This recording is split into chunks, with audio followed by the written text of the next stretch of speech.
Welcome back. I'm Helen Madsmith. And I've been working on this video for a little bit, and I failed multiple times, so forgive me. But I was thinking about a topic, and I've been pressed in my mind about some things. And I wanted to discuss some things regarding the topic of catchphrases, and how we've gotten to where we are in Western society, and especially as it pertains to our work life and our professional nature in corporate America. And I was essentially doom scrolling last night. I could not sleep, so I stumbled across this young lady,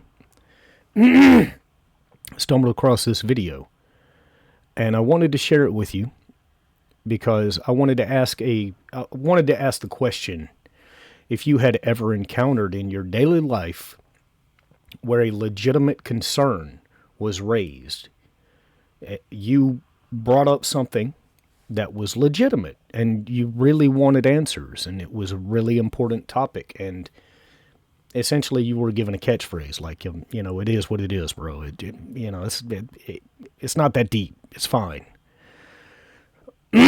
Well, I've got something here, and I wanted to share it with you. Now, this is I'm assuming a left-leaning individual, because as you can see in the prompt, author and podcaster expertly explains the cultish language of the right. Okay, well, let's digress. Not out to attack people. And so I'm thinking about what I received from this video and what she is making claim to don't exactly line up to her statement about it being cultish language of the right.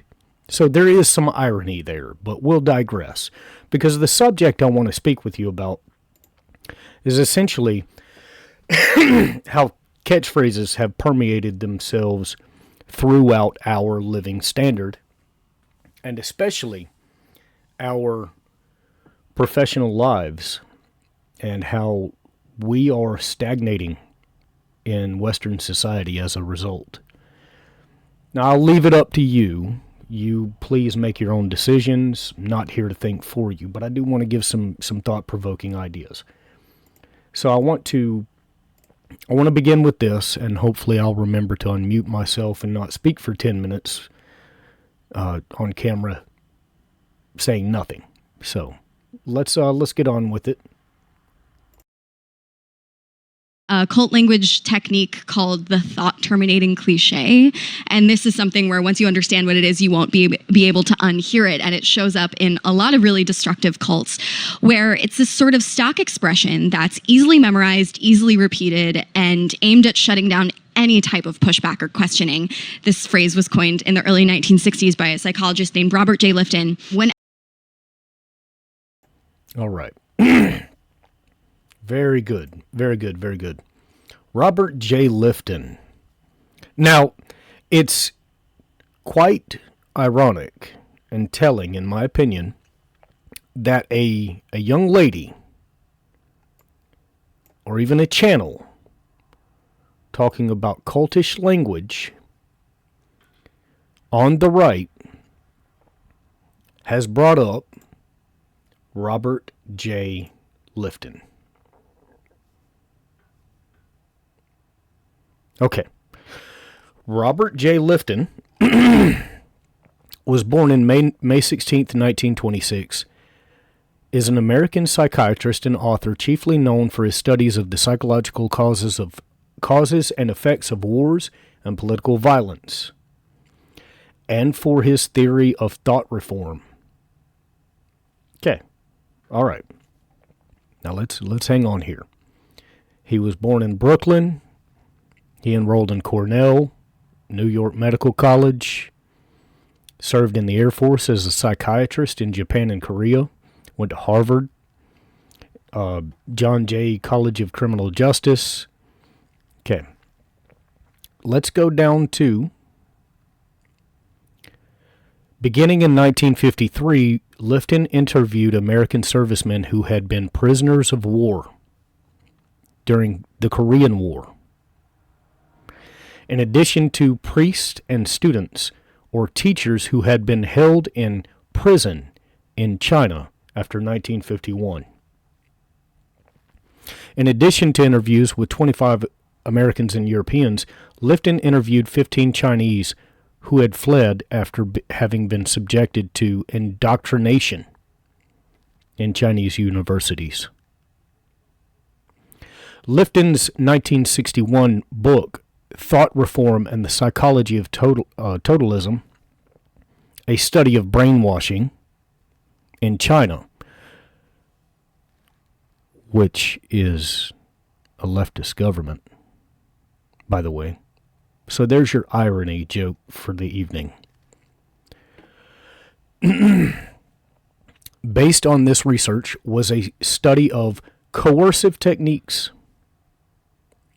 Remember, Chinese government after 1949 was communist, a leftist-controlled government. Used in the People's Republic of China, a communist government. Okay. He described this process as thought reform or brainwashing,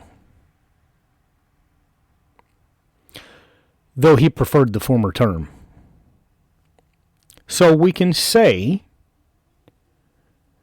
the term thought-terminating cliché was popularized in this book. Okay. Lifton found that after the POWs returned to the United States, their thinking soon returned to normal, contrary to the popular image of brainwashing as resulting in permanent changes. All right, just to run this into the ground. Now this impact, and whoever this young lady is, cultish language of the right. Pretty sure that, where did it go? People's Republic of China is a communist state using coercive techniques and brainwashing. Okay. So let's digress. Even the prominent psychiatrist whom she has referenced is in fact not a leftist and speaks out against the ideas of government that are proliferated from and by the left. But what she has to say is golden. Because if you can weed through the BS and discern for yourself, you can pick up hidden gems. Something that, as we get into this, I will establish the subject of this conversation. If you will, please oblige me. A cult language technique called the thought terminating cliche. And this is something where once you understand what it is, you won't be able to unhear it. And it shows up in a lot of really destructive cults where it's this sort of stock expression that's easily memorized, easily repeated, and aimed at shutting down any type of pushback or questioning. This phrase was coined in the early 1960s by a psychologist named Robert J. Lifton. Whenever anybody, would clock a red flag or experience some cognitive dissonance, I really want to believe in this group, but I feel like something is amiss and I want to be able to talk about that. One of these zingy expressions will be served to you by someone with power in that group to shut you down and end the conversation and allow that person to remain in power. So in QAnon, for example, a thought terminating cliche. Now hold on, because here she goes into QAnon and then learning Pig Latin. Oh, we're not gonna touch that. I don't. I never learned Pig Latin. I never wanted to. It didn't matter to me. It has no bearing on this conversation. But so when Robert J. Lifton is talking about thought terminating cliches, and unfortunately, for this young woman, I believe now fully that she is completely indoctrinated into, or at least this channel is. I'm not sure now. This impact. A thought terminating cliche. A thought terminating cliche is a form of loaded language, often passing as folk wisdom, intended to end an argument and quell cognitive dissonance. Its function is to stop an argument from proceeding further, ending the debate with a cliche rather than a point. Some such cliches are not inherently terminating. They only become so when used to intentionally dismiss dissent or justify fallacious logic. So loaded language is rhetoric used to influence an audience by using words and phrases with strong connotations. Cultish language. Okay. Let's go back. Often passing as folk wisdom. Folklore is the body of expressive culture shared by a particular group of people, culture, or subculture. This includes oral traditions such as tales, myths, legends, proverbs, poems, jokes, and other oral traditions. Left versus right. Right? Cultish language of the right. Right? Okay. Intended to end an argument and quell cognitive dissonance. Well, where's my little pop-up? In the field of psychology, cognitive dissonance is described as the mental phenomenon of people existing with unwittingly and fundamentally conflicting cognition. Being confronted by situations that challenge the dissonance may ultimately result in some change in their cognitions. We're not going to tap on that. But she is using Robert J. Lifton, who openly wrote in opposition to leftist governments and indoctrination of the 20th century, to describe the right. Okay. All right. Now bear with me in just a moment. I know you're probably getting frustrated here and you're like, get to the point. So, when we look at this, we have examples of thought-terminating cliches. It's not that deep. Lies of the devil. Stop thinking so much. It's all good. Here we go again. So what? What effect does my action have? Let's agree to disagree. And it is what it is. Now, to go back to my question, have you ever encountered a scenario and a situation in your work, professional life, familial life, in your intimate relationships, in your daily interactions with strangers, where you've heard some of these examples? You've brought up a thought-inducing idea, and you've posed it as best you can, and you're told it's not that deep. It is what it is. If it's not one thing, it's another.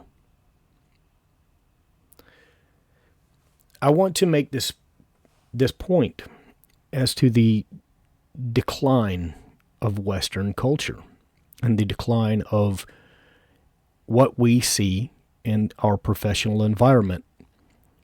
And when people begin to talk about mental slavery, these are the ideas. These are the examples of what you're looking at. Do you know how many times I myself, and this is anecdotal, sure, I myself have brought up a legitimate argument or a legitimate concern in my professional life at work. And I've stated it as clearly as I can, and I've done my best to not attack people. And I've simply said, hey, if we keep heading in this direction, we're going to be headed for the rocks. We're going to be headed for disaster. We'll have problems in the future. And I'm told something along the lines of, it is what it is, bro. This is the way it's done. This is the way it's always been done. This is how I've been doing it for 35 years. Or, if it's not one thing, it's another. Or, don't overthink it. Stuff like that. So in essence, it got me to, or I began to remember this one. 2 Thessalonians 3:10. Now, if you're not familiar, or if you're not from the the American South, the states in the American South, you may not be familiar with this. So essentially, we have, how does it quote? For even when we were with you, we commanded you this: if anyone will not work, neither shall he eat. More traditionally, more commonly in the American South, it's if a man don't work, he ought not eat. But essentially, this is what we're looking at. This is what's given to me. And so I want to run this with you real quick. So the Apostle Paul is speaking. Well, let's do it. The Apostle Paul speaking to the new disciples in Thessalonica, right? He had just gone to them and essentially had shown them what it is to be a disciple of Christ. Okay. And in the American South, this is gospel, But in the American South, we only read that as if a man doesn't work, he ought not eat. But in chapter 3, verse 6, Paul writes, now we command you, brethren, in the name of our Lord Jesus Christ, that ye withdraw yourselves from every brother that walketh disorderly, and not after the tradition which he received of us. Okay? For yourselves know how ye ought to follow us, for we behaved not ourselves disorderly among you, neither did we eat any man's bread for naught. Meaning, hold on. But wrought with labor and travail night and day, that we might not be chargeable to any of you. Not because we have not power, but to make ourselves an ensample unto you to follow us. For even when we were with you, this we commanded you, that if any would not work, neither should he eat. For we hear that there are some which walk among you disorderly, working not at all, but are busybodies. Now them that are such we command, and exhort by our Lord Jesus Christ, that with quietness they work and eat their own bread. But ye, brethren, be not weary in doing well. If any man obey not our word by this epistle, note that man, and have no company with him, that he may be ashamed. Yet count him not as an enemy, but admonish him as a brother. And this was never meant to say, if you don't work every single day, all day long, you should starve and we'll come take your food.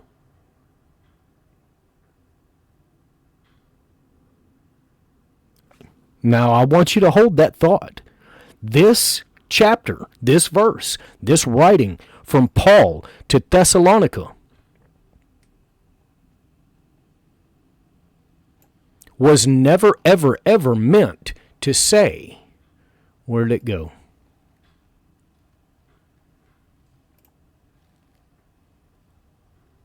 What she said. Nor was it ever meant to say, if a man don't work, he ought not eat. It was literally meant to say, if you are not, and not after the tradition which he received of us. What tradition? What tradition? Paul writes, what tradition? He's walking disorderly. He's not walking in the tradition of us. What tradition? Let's go back to 11. No, I'm sorry. Verse 8. Neither did we eat any man's bread for naught, but wrought with labor and travail day and night, that we might not be chargeable to any of you. What does this mean? Could it be that the very individual she brings up who speaks out against her leftist ideas, Robert J. Lifton, was talking about the People's Republic of China and the damages it had inflicted on people in the armed services returning from war after the Korean War and the Pacific Theater?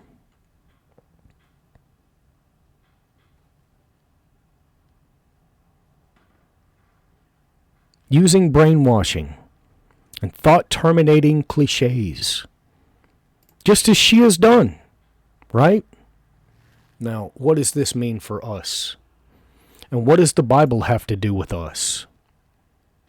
What does the Bible have to do with this? What do you mean, Jeremy? What do you mean, Helen Mad Smith? Well, what I mean is that it's permeated this idea of all or nothing has permeated into corporate America. She's literally using an author and psychiatrist who spoke against targeting the right as a cult because he literally targeted the left in his writing. But when we look at the American South, we hear, if you don't work, you ought not eat. And this is where we get the Protestant work ethic. Similar values.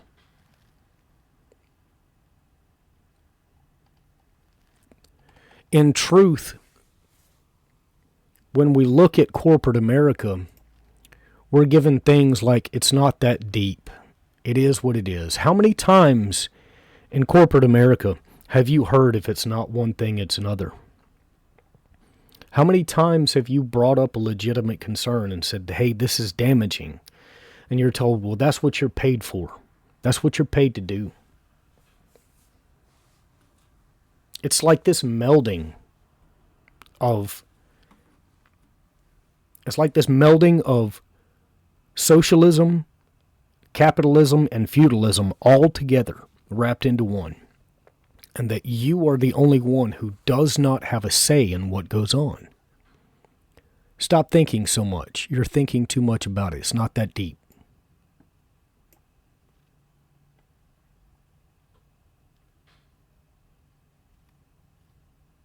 Oh God, here we go again. If it ain't one thing, it's another. I guess you just got to do what you got to do. Hey, if you don't want to work here, you can go find another job. Hey, if, you don't want to work, I guess you just won't pay the rent. I guess you can go be homeless like everybody else. Just fall in line, bro. Just fall in line. And it's not just the right. It's the left too. You can see it right here. If you don't just fall in line, you're on the right.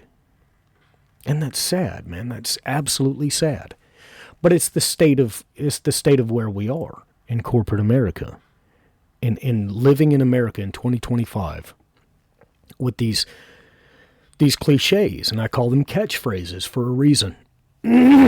because many people don't even know what the definition of a cliche is. They just don't know. It's a colloquial statement. It's just another thing. It's snappy. It's on point. All right. Well, you don't want to work. I guess you'll be homeless. Oh, you don't want to take care of your family. I guess you can go pay child support. Or you want to break the law. I guess you can go to jail. But it goes even further into where if you even begin to try to navigate these trappings, you run the risk right here of being called left or right. And you have now made a political statement without even trying to do so. I used the Bible just a moment ago to show you that if a man doesn't work, he ought not eat is a lie. That was never stated in the Bible. What it was stated is that we showed you the example of what a Christian should be, a follower of Christ. And if these people are not following the ways of a follower of Christ, you should regard them as not a follower, that they're backslidden, that they're not the enemy, but admonish them as a brother. Hey, I love you, but you're wrong. This right here, this is what awaits you in corporate America. Robert J. Lifton did a great service to our world by showing the trappings of what we are now experiencing in corporate America. And individuals like this and channels like this shit all over it. They shit all over the hard work and they just claim, just do it my way. Just do it my way. Because they're in positions of power. Because if you look at corporate America, there are no Robert J. Liftons. Hell, we had Dr. Jordan Peterson for 8 years now. I'm sorry, I think it was 2014, so it's been 11 years now. And the left still won't receive him. Of the liberal arts. And they'll do it in perpetuity. And they'll continue to weasel their way into your daily and professional and personal lives and tell you it's not that deep. Stop thinking so much. And it is what it is.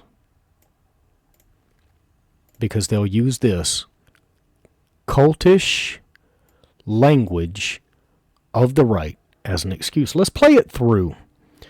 I want to play this through and I want to give you the full effect, at least so now that you understand my thinking about it.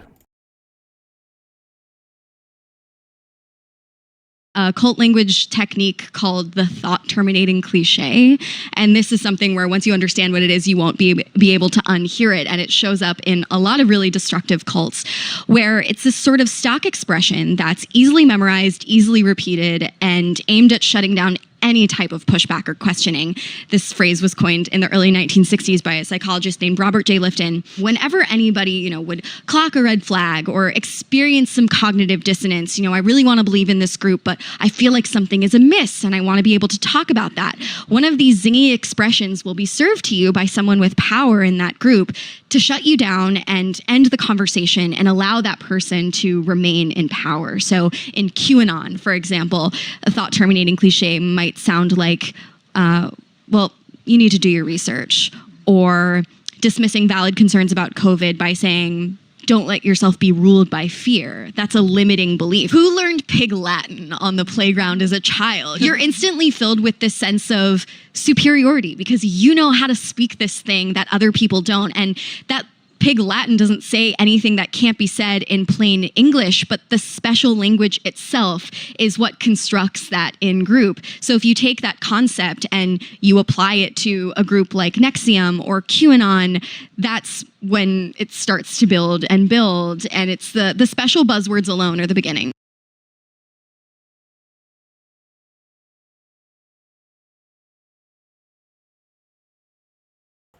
Now,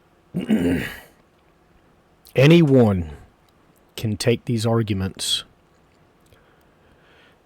and attack anyone else. Anyone can do that. And this is where we find ourselves in not just corporate America, but in Western society and Western civilization.